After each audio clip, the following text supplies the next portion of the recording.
Welcome. We're here with Tim Houk, and we're just going to kind of have a regular conversation. So first, Tim, thanks for showing up. Appreciate you being here. Thanks for having me. No idea where this is going, and this is going to be a good time. This is the good part. So let's start by talking about how you got into the business. What persuaded you to get into the business? When did you get into the business? And kind of give me your backstory. April of 2006 is when I got started. Prior to that, military, went to college and started doing mortgages. I actually did mortgages for about 6 months, and I had a lot of friends that said, you get those, hey man, you'd be really good in real estate. And I'm like, with a grain of salt. And I'm like, okay, right. And I tell this story often. When I was in mortgages, there was a lot of inbound leads, and I never took lunch. So when everybody else would take lunch, I'd run up and down the hallway catching the phones. And so me and a buddy of mine, we hit it hard for about 6 months, and decided to take lunch. Went to Dempsey's, I'll never forget. Yeah. The gumbo and the seafood stuffed potato. And when I came back, the doors were locked. Company shut down, literally while I was at lunch. So the moral of the story is, never take lunch. I said, don't go to lunch. Yeah. So, that was, honestly, that was in 2005. And into 2005, early 2006. And so I came to Bob Brooks School of Real Estate. Yeah, you made it in. Class with Bob for 2 full weeks. And licensed in April 2006. That's crazy. So what were some of the early struggles that you had? It was a real estate's not. 06 was not the best time. 06 was not. It was good. Okay. But I had nothing to compare it against. Well, I had no that's a good idea. point. All I know was after military, college was pretty easy. Yeah. And I got in and started working. Another little story I love to tell. This one is, when I started, I was still working in the restaurants. I would work, people said, show up every day and treat it like a business. I was like, oh, okay, well, that's what I'll do. And I worked 8 to 3 at the office. Yeah. And I would go work 4 to 12 at the restaurant. For 180 days, I worked 7 days a week, no days off, for 6 months straight. Wow. In September-ish, I looked up and had enough money to where I didn't have to wait tables ever again. But it was a really good segue. Yeah. Meeting people, talking with people, dialoguing, understanding relationships, and knowing how to manage time and things.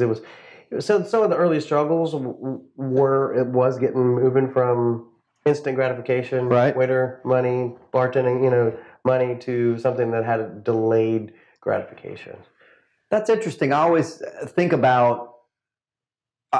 say people in retail and people in the restaurant business, to a large degree, do well in real estate because they know they've dealt with every single personality. Mm-hmm.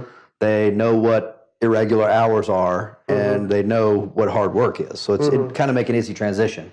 But I've never thought about it from the other side, like the instant gratification versus the delayed gratification. You leave with money. You go to work, you leave with money. Yeah.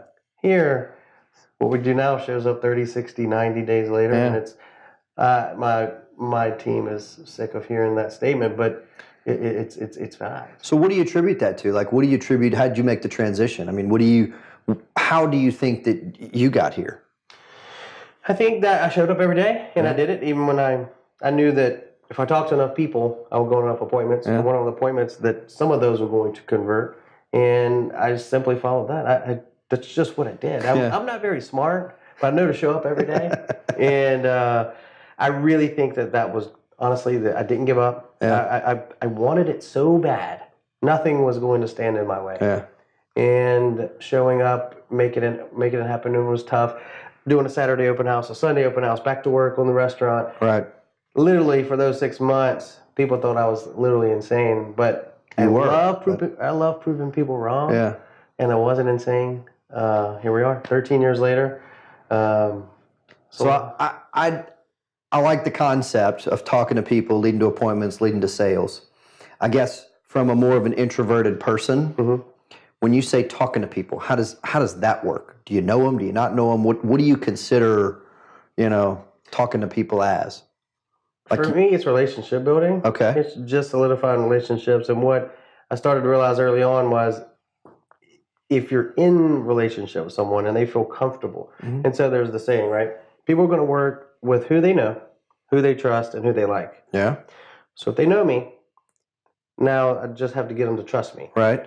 and showing that I was working hard and I was researching and learning as much as I possibly could about real estate. I spend more money on classes, books, and education still to this day than I do on almost marketing, Yeah. which is absolutely insane when you look at my P&L. But I think it's at the forefront is because I'm always learning. I'm always trying to. I don't think the journey ends. It's ongoing as far as education goes, and so So I got to trust me. What type of education? Seminars. I listen to podcasts. I buy books. I travel to in a lot of company specific stuff. And I don't think enough people realize that some of the top producers, or a lot of the top producers, as I travel the country, a month ago, conference in Vegas, saw 3 top producers from this market. Right. And the ability to get education, to absorb education, not only in your market, but outside your market is interesting. So I'm glad that you mentioned that, because it's something that I just happen to see in going to these various conferences, conventions, things like that. So, and they're not even, I would argue a lot of them may not be real estate related. They can be. They can be. But all of them are not. Some of them are leadership related. We're on a different journey now, and as far as where my business is, but it was always for me. I mean, my first one I put on a credit card. It was an investment, not an expense. And I looked at it, and I came home, and it was an investment, not an expense. And so it was an investment into my education, my mindset. Yeah. And so, I did a lot of that. And so I knew that if I talked to enough people, got them to trust me, right? Now look like I know what I'm doing. Right. To a degree. And then I just wanted them to like me just a little bit, enough to do a transaction with me. And, just rinse and repeat. It was taking care of people, doing the right thing, making sure my contracts were good to go. So I was always sponging off of people. I mean, people inside my brokerage, outside. People in this industry are willing to help you if you just pick up the phone and ask. I remember early on asking Pat Wadham to lunch. Terrified. Yeah. I was terrified to call her and ask her lunch, but I did. And it was the nicest experience. It's awesome. And y'all aren't at the same brokerage, aren't you? Just and I'll tribute to her too. I mean, I've been to places where she's getting up there and spilling her secrets and trying to make the thing better. So it's really good that people are willing to give back. So that was neat. It was I didn't realize that. And I like to return the favor. I mean, anytime new people assume I'm too busy. Yeah. But if somebody reaches out, and I'll try to make the time, grab some coffee. Often for me, it's, hey, I'll meet you at 7:30. I'll be happy to sit down and chat with you. And I just love those conversations. They're coming in with a fire in the belly. Yeah. And want to do it, and they're usually shocked to find out that it's just a good old-fashioned hard work. Yeah. Not any secrets. I mean, start off with no money. I mean, you start off with no money, you got to figure out how to get it. How to get it, right? And it was relationship building. And I'll say this: the people that call expired listings, call for sale by owners, 13 years, I've never called a for sale by owner. That's interesting. Or an expired listing. Wow. I gravitated to what I wanted to do, and I wanted to be worth talking with people anew, and I'm not afraid to ask for business. Yeah. So sometimes it's just a personal chat, and sometimes it's like, hey, Brent, this is a business call, and I'm just calling today and let you know that, I've had a fantastic year, but I'm looking to do a little bit better, and I need the help of friends and family such as yourself. So would you do me a favor? Would you just please think of me next time you hear somebody that's in the market to buy or sell a home? Yeah. Could you do that for me? And that was it. That's it. Well, could you do that for me? Oh, of course I can. People will help if you Come ask on, them. Tim. Yeah. But people will help if you ask them. Yeah. People are literally terrified to ask for business. And if you can't ask for business, how great, what is that person thinking of you if you're going to work for them? If you're not bulldogging for the business, and if they hire you, so. It makes sense. And I've often, you think about how many people are in the real estate business in any market. And you think about the average person, how many real estate agents do you think they know? I'm straight guessing. 2, 3? A lot. More than one. Sure. I probably I don't know what the numbers are. I would argue, I've seen different statistics, but I'd probably argue the number somewhere between 5 and 7. Just the average person knows 5 and 7 real estate agents. So, and this is, I could talk all day about this. Yeah, let's go. So why do they register online why are they on Zillow registering to talk with an agent that they don't know? Yeah. Do they know them? Do they trust them? Do they like them? So one of those things is something's happening there. That's what piqued my interest. Is it's not the knowing, it's the trusting. Yeah. So the fact that why do they choose the agent that they choose is why it fascinates me to try and figure out that piece. Like, 5 agents. So why do you choose the agent that you choose? Why is that? And part of it, what's I guess what frustrates me and in turn frustrates other folks, probably yourself, is it's a lot of times it's not the best agent, the most qualified agent. A lot of times it may be the one that we see the soonest, right? Right. Whether it's, and I think marketing, communication, and all that stuff has a lot to do with it. Is in turn just kind of going, okay, how can we continue to communicate with that? And that kind of leads back to the knowing and the trusting. Is, well, I know Tim. He called me a month ago and asked me for business. It's kind of reaffirming different things like that. So it's interesting to hear you say they know you and then they trust you. And I think that's I've never thought about it in that term, but I've tried to figure out the word, but that bridges the gap, the trust. Yes, it's the trust. And I'll tell you this was, I just wanted everybody in 2006 to know that I was the hardest working son of a gun out there. Yeah. And if they give me the opportunity, I'd prove it. Yeah. And, and a fair bit of them did. 2006 was April to end of the year, let's just say $50,000. Yeah. Right out of college, not too, plus the waiting money. Sure. It's not a bad year. In 2007, it was a 6-figure income. Yeah. And I thought I knew more than I did. And I was not that much of a student yet. Yeah. 2008 happened, and Hurricane Gustav, the market was bad. And I take this as a blessing. Hurricane Gustav came and left us without power in Baton Rouge. Right. And at the time, I didn't know the markers to look for. I wasn't tracking appointments and conversations and written, and I wasn't looking at those things. And I felt so busy. I was losing my mind. I'm like, I am so busy, Brett. I am so busy. I can't handle this power outage. And so I go to Lake Charles, Lafayette, and spent a week there waiting for the utilities in the neighborhood to get cut back on. And we were there. Realized I was not busy. I was doing busy work, and there is a difference. I was running around answering questions, doing things. I bought the Millionaire Real Estate Agent. Yeah. It's just one of the best. Read it several times. Books out there. I read it every year. Yeah. And That'd be a pretty good practice. Just read it once a year because you're different. It's like the Bible. Every time you pick it up, there's something that's going to speak to you. Right. And I'm not saying that book is like the Bible. Yes. Only in the sense that I get it. You're at a different phase in your life. At every year, yeah. When you read that book.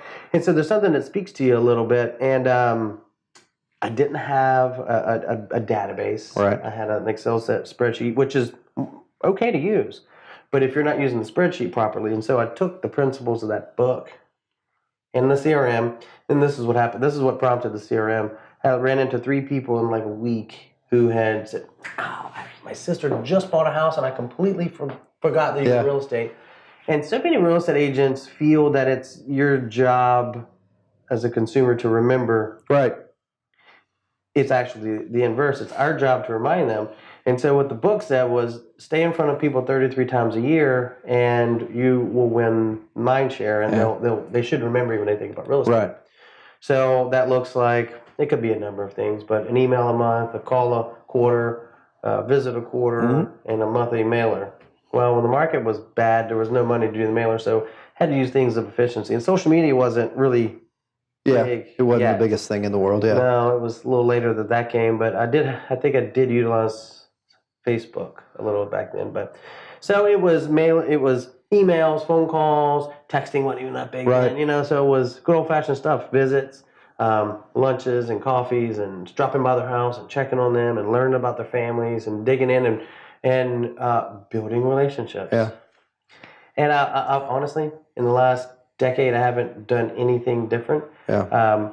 As an organization, we do have some lead generating sources and things of that nature. Yeah. To this day, I still walk in my office, 7:30, kind of get prepped for the day, have my meetings, my calls.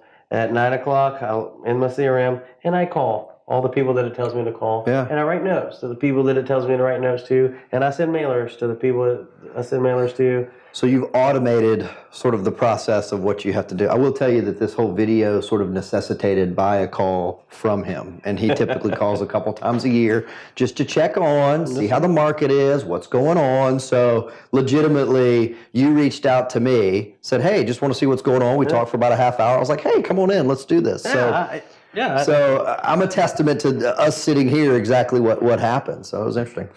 And I got a Bob Brooks shirt today. Oh, no problem. Hey. So I'm the winner. I'm the winner here. So as long as you believe that, we're good. That's all I wanted.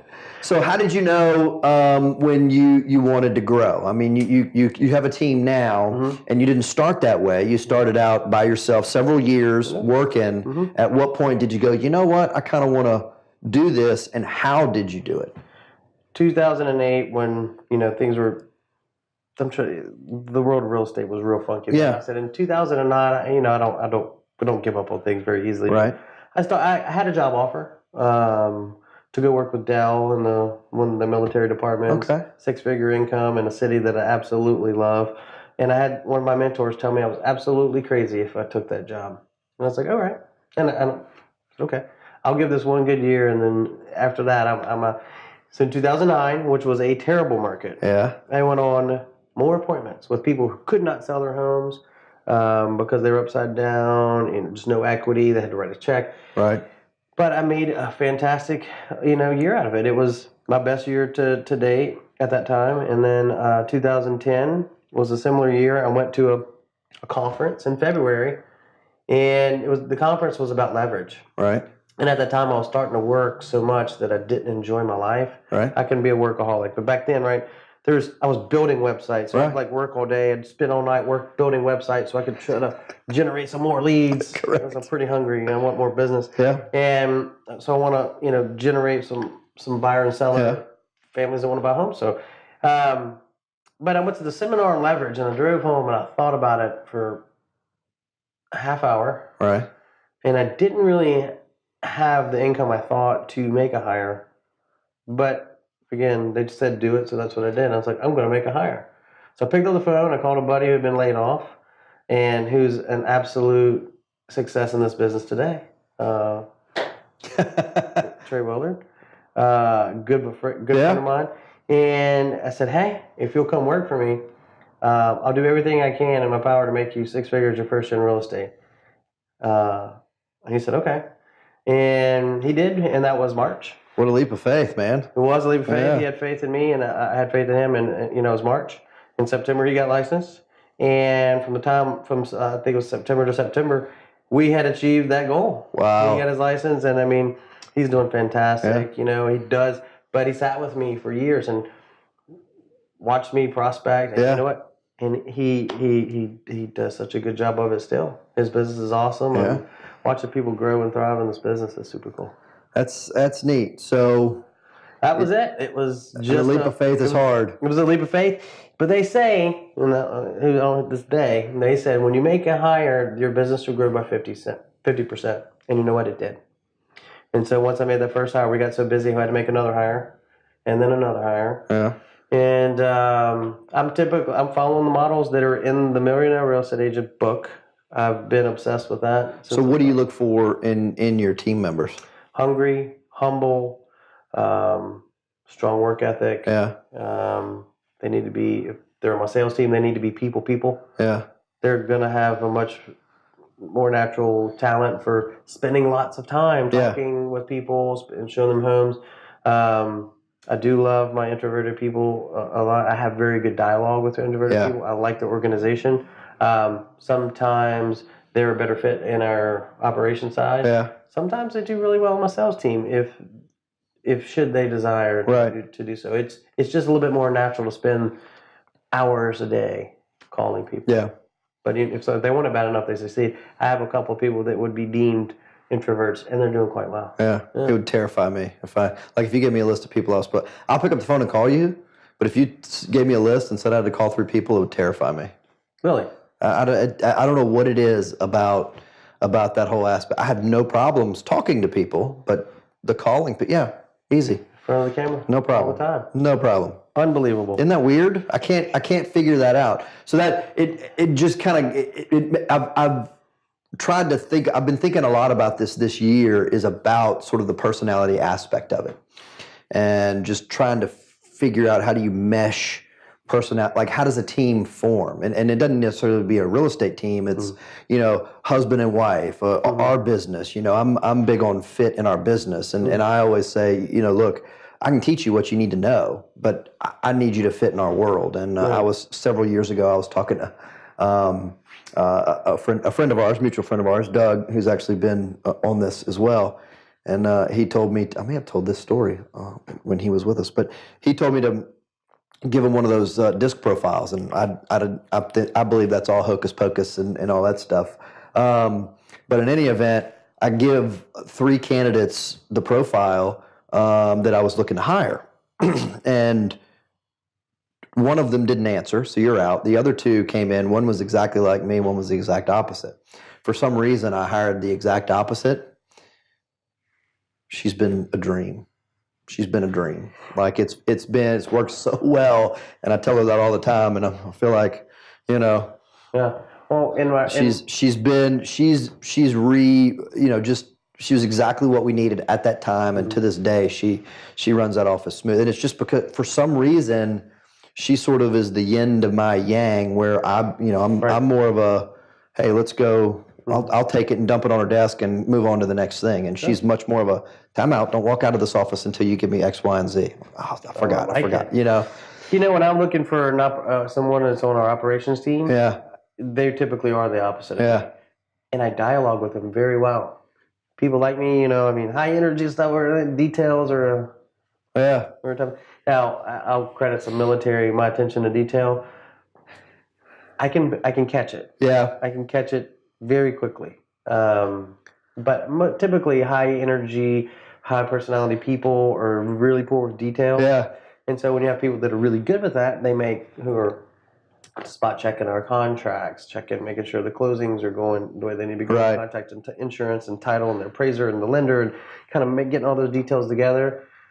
That's the semblance of a good team. And what I found is when it's 4 or 5 people, when it's smaller, you hire into personality, but as you start to grow, you have to hire to culture. Right. And so I had to really get clear on what was the culture. What was the culture of the company I wanted to build? And so what is it?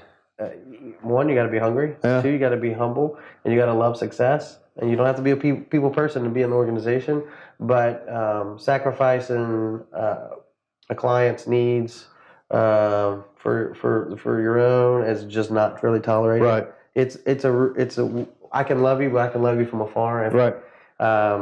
We show up. We believe in exceeding the expectations, and when you find people who kind of have all that stuff, it just works. That's cool. Yeah. And when it's a mismatch very quickly. Yeah. And we talk about it so much that it's just starting to be our lifeblood. And if someone doesn't believe in that, they don't really make it past the interview phase. Yeah. And we use the DISC assessment. I don't mean to disparage the DISC assessment, but I've taken every personality profile in the world, with Myers-Briggs. I've taken the Mergenetics. I've taken DISC, and it's fine.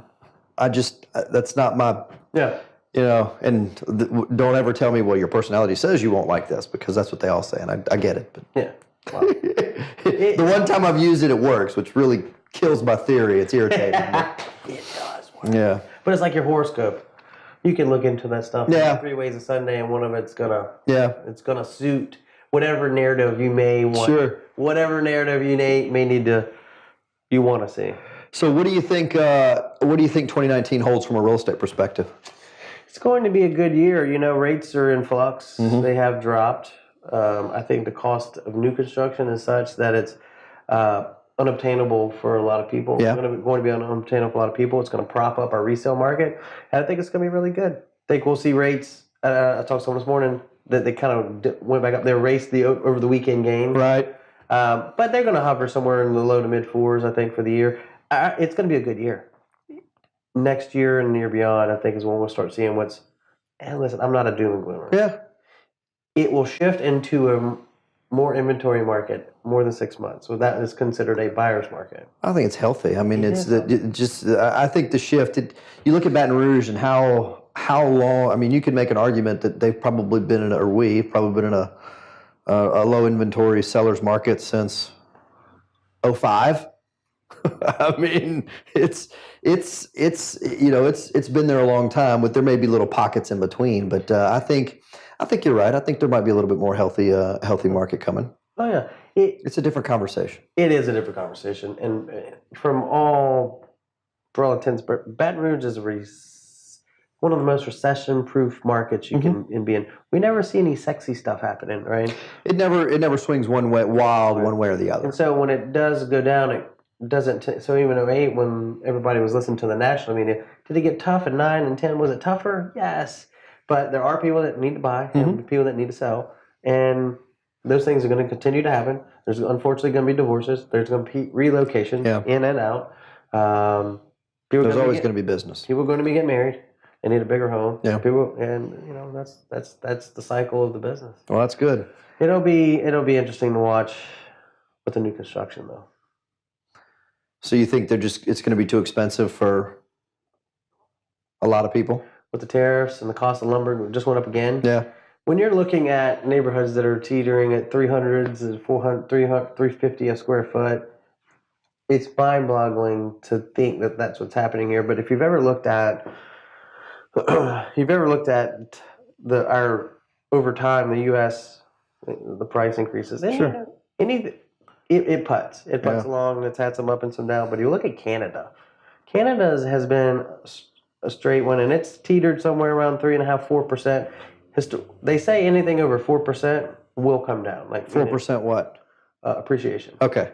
And so when you look at Canada's, though, it's much more aggressive. Their average sale price somewhere in the 400s. Yeah. We're still as a country somewhere in the mid, and Baton Rouge is still in the mid 200s. Yeah. But with new construction, I'd like to see what effect that's going to have, and it seems unobtainable to a first-time home buyer or any buyer. A lot of buyers. Well, and that's one of the things that I look at is you start looking at the average cost of the home versus the average income of the individual that lives in your area, and it's becoming. We've seen this before. I don't know. We've seen it, and that's the part. That's the only sort of economic indicator that scares me. I mean, and I'm all for price appreciation, but I think Likewise. I think and I don't know that it's going to happen in Baton Rouge because a lot of times, when you take that average income, you look at it because in Baton Rouge is what 80,000 or something. Average household income. I can't remember what it was. 78 maybe. It's higher than I thought it would be. Really? It's higher than the national average. I'll look that up and edit that in hopefully. But yeah, I can see that. I looked at. Interestingly enough, I looked it up like 10 days ago. So you forgot already. Yeah, and that's because I remember looking at it and go, wow, that's a lot higher than I thought it would be. But I was looking at different cities and different things like that. But it does take into account renters and other individuals, but they're talking about household income. So the majority of Baton Rougeans are dual income household or different things like that. So you kind of look at that. But in any event, when you start looking at putting 5% and 10, when you get to 10%, when you take a 10% down payment and you realize that the average price of the home in Baton Rouge is what, 180? 215. All right, 215. It's gone. It's trended up. It's That's around fine. 215. Again, looked that up 10 days ago, but I'm pretty sure the average. It's either national average is 180. Okay. I'm getting my numbers, but you look at a 10% down payment, and then the income that you need to have to afford that.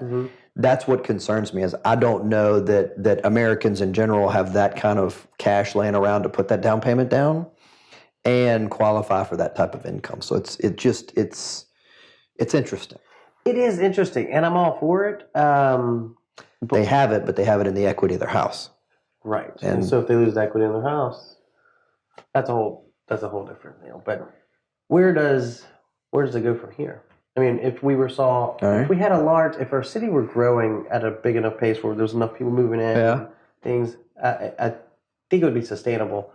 Just don't think we have the growth to support it. So the people, the population. Mm-hmm. That's interesting. I mean, when you're looking at 1,000 apartments a year, I mean, how many apartments did they build last year? Was it 1,000 units or 1,500 units, something? Too many. You know, so, and it's not just LSU. I mean, you start looking at going down Airline Highway, you're looking at Ascension. So from that standpoint, kind of looking at the amount of apartments that come up that are let's be honest, being consumed. Right. So that's an interesting point. Where are the people coming from? That's a very good question. They're building a lot of apartments. And so, all those apartments around LSU too, what happens to all those condos that the families were renting out? And it's interesting. Huh. And they took away all the student housing across on like the Maravich Center. Right.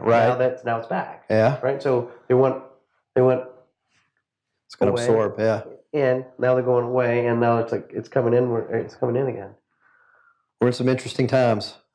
Yeah, the whole Gardere area was originally student housing. Yeah. They went out. Yeah. And they pulled back in. Okay. Started going out down Burbank, and now they're coming. Sounds like they're coming back in. It's interesting to watch. I don't have a prediction for that. I just know there's too many choices. I see families right now. Some families that are coming to buy property around LSU, and they're Right. for the first time, I feel they're like, wow, there's some really decent choices out there under $175,000 to buy a 3-bedroom condo. Right. Or something. Whereas in years past, there weren't as many options because a lot of the families are picking these. They're choosing not to. They're just going to rent. Let their kids rent for a while. So yeah, okay. Mm-hmm. Because for years it was, I got 2 kids, they're going to LSU, we're cheaper to buy than rent. The whole Brightside corridor Oh, yeah. and just all over. I mean, and those values. And they're still building. Oh yeah, and those values are not. The parents that have called me to sell are not where they thought they would be. Yeah. Then the conversation to be had there though was this: while it may not, the value may have, your condo may not have increased in value, you were able to write off this interest. What was your note compared to rent? Seriously. You have gained some equity through the cost, and so the price, even if you take a slight loss, was still a better financial decision In the long run. In the long run than renting. How are they receiving that? Very well. Yeah. Once you're able to communicate that. Nobody likes to lose money, but in that instance, yeah. Mm-hmm. But if you could put all that information, Sure. Okay, this was your effective, what you paid on it after your tax break, and this and this. If you could put that into a little spreadsheet, Right. and show it, they did better. Yeah. And so that's the conversation. Cost of improvements and different things like that. So yeah. So let's kind of switch gears. I could talk about the economics of it all day long, and maybe we should.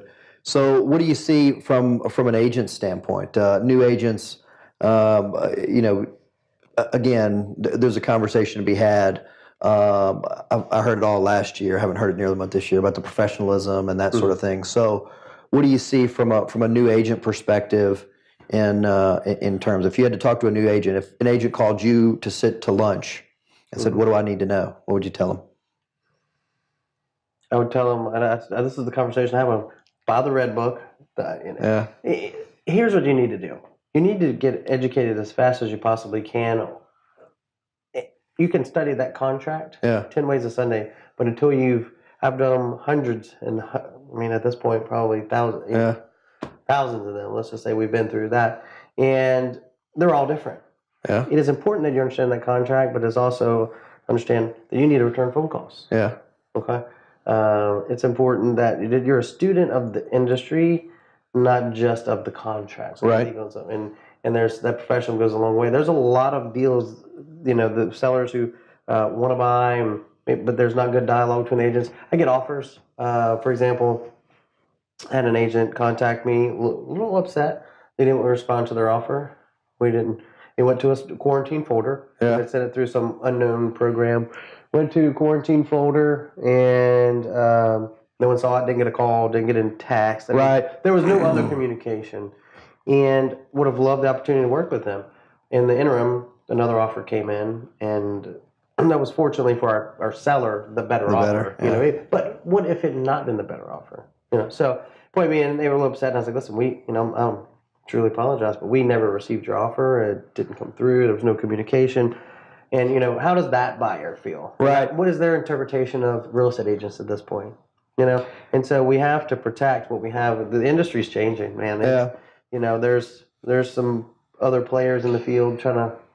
So Another theory that I've had is: do you think the the efficiency of the transaction is causing a different set of hiccups as before? fully, I miss write handwritten contracts. I really do. You know, and I'll be perfectly clear. Received an offer, and I went through it with a client, and we had a conversation about some things in the contract and I was having a conversation about the money, but they were looking at other stuff. Yeah. And just it was glossed over that the refrigerator was remaining with the home. Right. And she was quite upset. She was quite upset, rightfully so. And so I was on my phone driving. When she asked me the question, my conversation went to the money, not to the particular. And it was all there. She reviewed each page. She initialed it, but she missed it. I didn't. I knew it was there, but we didn't have that conversation. And so, do I feel that? Yes. And listen, I'm going to make it right. Okay. I'm going to make sure that. But see, this is my issue. For 6 months, it's been a good 6 months, maybe 10 to 12, because I get the phone calls when a contract blows up or when one person's mad at another or something, and for some reason they think I can do something about it, which that's fine. I try and help out. But most of the time, what I see is just that. It's an electronic contract that's gone back and forth. We normally have a conversation, something's missed, and the agent ends up eating it. And it frustrates me to no end. And I understand your business practices to make it right. But I just think it's interesting that we're trying to be so efficient that in turn, to some degree, we're missing, going back to it, the personalization of it. So I feel, but the world, I 100% agree. yeah, I find it's okay to disagree. I just think it's an interesting. No, I agree, but just in the calls that I've gotten when a contract is somebody is asking for my advice, and I'm going to give you my advice. I now ask the question: Was it electronically delivered? And invariably, yes. I struggle to get clients into the office like I haven't in years past. Okay. There was a period of time after the market went south that for a listing appointment, I made my sellers come to the office. Yeah. Like, well, no, you come to the office? You don't need to see our house? I'll come. We're going to see your home, but I need you to come to the office and let's go through the market because I wanted them to see what I saw. Yeah. And when in a down market, sellers really need your expertise and they're willing to do it. In this high flying market, they feel not so much. And so I've struggled to get clients in and getting them to come in and sign a contract. I had someone come in today, sign a contract in person. It was fantastic. So what do you do instead? We use dot loop. You know, we're sending it to them. We'll go over it on the phone. Yeah. A better practice may be, and since we're talking about it, maybe just need to break out the FaceTime. Yeah. I mean, hey, if they can talk on the phone, most people have an iPhone. Yeah. If you're going from a Samsung to an iPhone, it doesn't work. But could we do a Facebook Messenger? Could we do something like that where we can see, we're looking at, do you see line one? Do you see line? We're going through it. I wish the contract, also I wish that it had the possibility to have them somehow check off every line on the contract because we know they initial it. Yeah. But could they just check? Have something where they could check that they reviewed every single line on the contract? Because you tell me that they're going to do it. Yes, hey, look, I'm putting my kids to bed. I'm going to review the contract and I'll send it back. Totally acceptable. Yeah. I've got 3 kids right now. Yeah. I could see, in my mind, I'm like, hey, totally get it. Call me, let me know. And, it comes back fired off. But now I go to, did they review every single line? And so there's got to be some culpability on both sides. And when I say I'm going to make it right, I'm not saying I mean it. What I'm saying is the potential was there that I should have somehow made it. I should have made it clear that refrigerator was on there, and I want to do that. Well, what I want to do is I want to prevent the putting the agent in that position, and that's kind of the piece. And it's I get the sense that and again, I don't know that I thought about it from a seller's perspective and the fact that it's easier on them too. But look, I mean, I DocuSign contracts all the time. Me too. I mean, signed one this morning, and it's check, sign, we're out of here. I do too. And if I missed it, I would think it's my fault. Mm-hmm. But I'm not if I were hiring a representative to make sure that. Sure. I can't say where my mind would go to that, but yeah.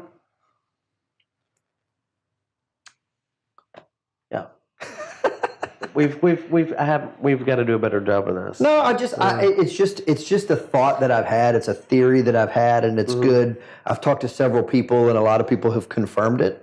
And I don't know what the answer is because it's not going away because it's so efficient. Let's be honest. So efficient. And not only that, but I mean, I love the fact that you get date and time stamps. I mean, I love from a management standpoint, Absolutely. it makes things very clear, very efficient.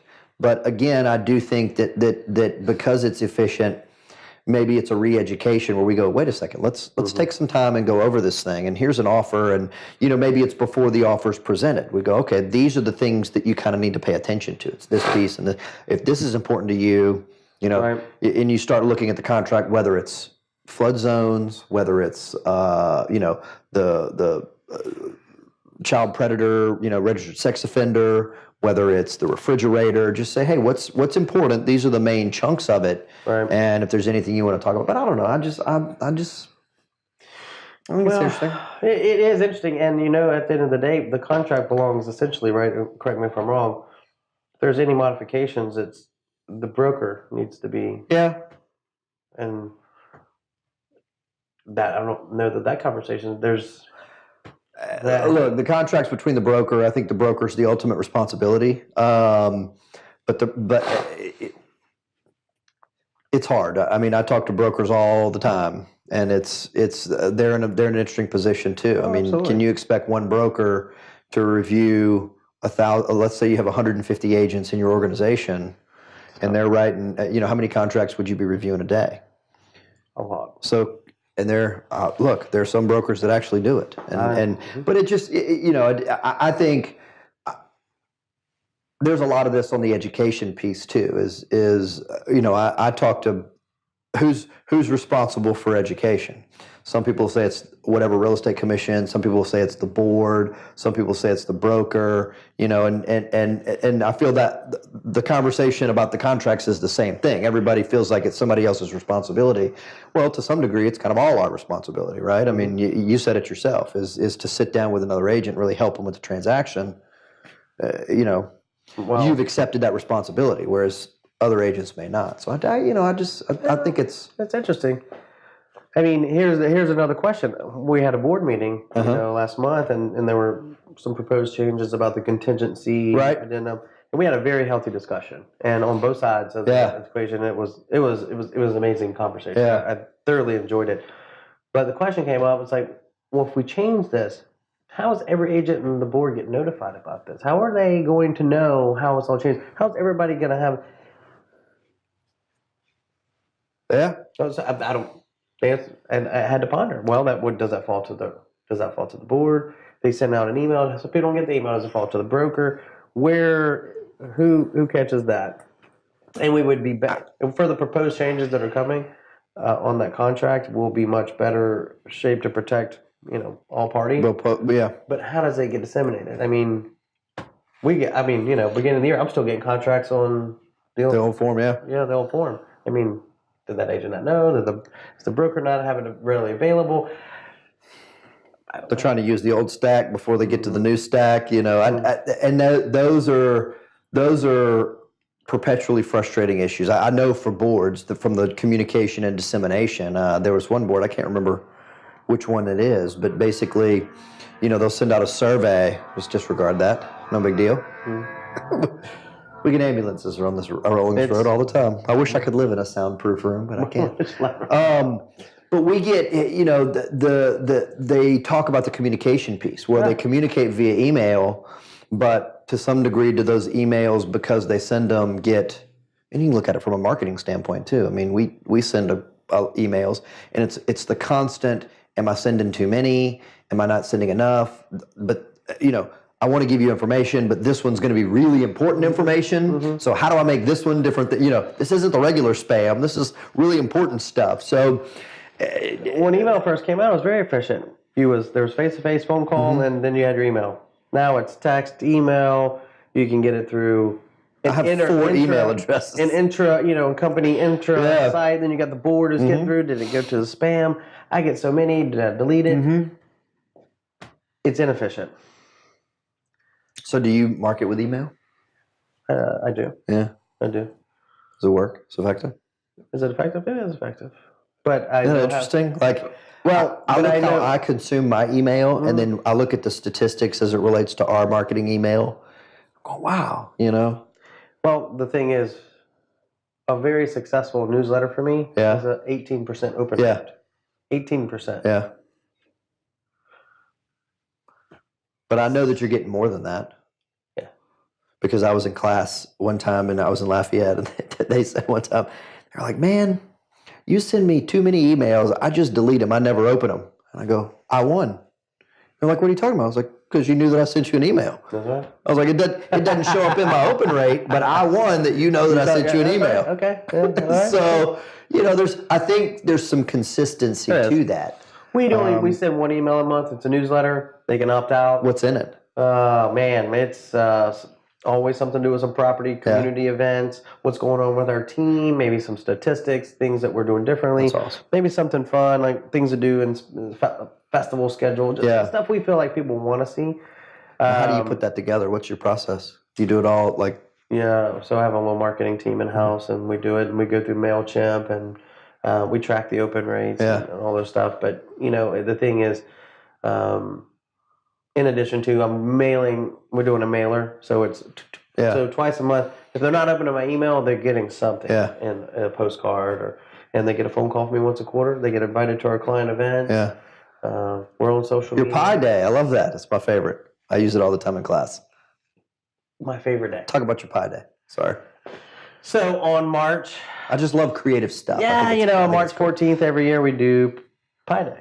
And that's 3.14. That's the circumference of a circle, and people just get the biggest kick out of it. But we deliver pies to people that have done a deal with us that year or referred us business. Yeah. Here's the fun part. Now that we've gotten a few years, people call like, I didn't get my pie. Did you do a deal with us or refer us a deal last year? And I have people that specifically will make sure they send me a deal to get the pie. But we deliver it. Yeah. We show up to their work. They can't get to their work. We deliver it drop it off on their doorstep. And we're on social media. And I don't tell people where I get the pies. But they're amazing, and they're amazing. I'm just going to go with that. They're just really good.